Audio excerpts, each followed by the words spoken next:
رمضان كريم. فيكم أنا نور شام من قناة بيها بي ان اس. رجعت لكم فيديو جديد. هذا الفيديو لو خيروك. بصراحة أول مرة بعمل هيك شي على القناة، فكتير متحمسة للفيديو.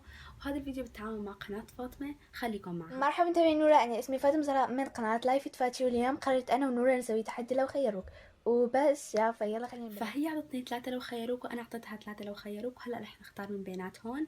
فيا ريت بس تخلصوا الفيديو تبعي تروحوا تشوفوا الفيديو تبعها، قناتها بالوصف. وبس والله خلونا نبدأ بأول لو خيروك. أول لو خيروك واللي هو إنك تتصلين صديقة من صديقاتك وتحكي لها إنك بتكرهيها، وبعدين لا تحكي لها إنه مقلب لحد ما تشوف الفيديو، أو تخلطين ملعقة كبيرة من الكاتشب وملعقة كبيرة من القهوة وتاكلي. فأنا والله اخترت إنه آكل معلقة كاتشب وقهوة. فهي حضرت الأشياء وانتظرت لحتى أدان وفطرنا يعني. وبعدين جبت القهوة والكاتشب حطيتهم فوق بعض، وهيك يعني حسيت إنه القهوة والكاتشب رح يطلعوا طيبين مع بعض، بس طلعوا للأسف أبدا مو طيبين. وعن جد بس يمكن هيك حسيت لحسة يعني من المعلقة، فما طلعت قد التحدي بصراحة. وبس.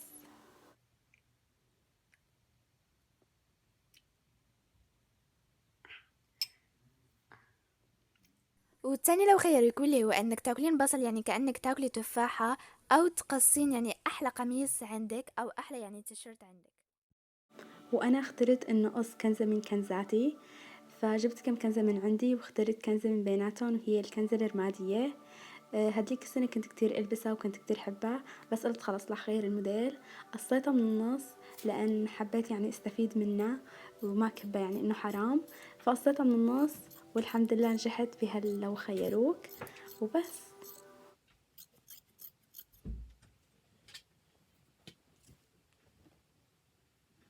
وثالث واخر لو خيروك واللي هو انك يعني تتصلين بحدا ما تعرفينه وتحكي له يعني انك جوعانه، ويعني تحكي له شو بدك تاكلي، او تحذفين فيديو من قناتك.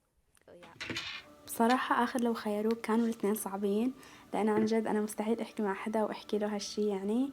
وكان إنه أحذف شي من قناتي كمان صعب، بس اخترت إنه أحذف شي من قناتي. فجبت اللابتوب وبلشت كمان عملية البحث عن الفيديو يعني اللي ما بحبه، أو اللي يعني إنه ما حسيته كتير ظابط على هالقناة.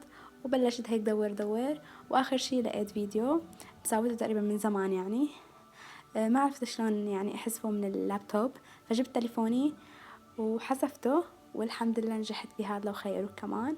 وبس. وهيك والله بنكون وصلنا لنهاية الفيديو. شكرا كتير لكم، وإن شاء الله تكونوا استمتعتوا معي مثل ما أنا استمتعت. بحبكم خيرات الله، وبشوفكم بالفيديو الجاي. وسلام.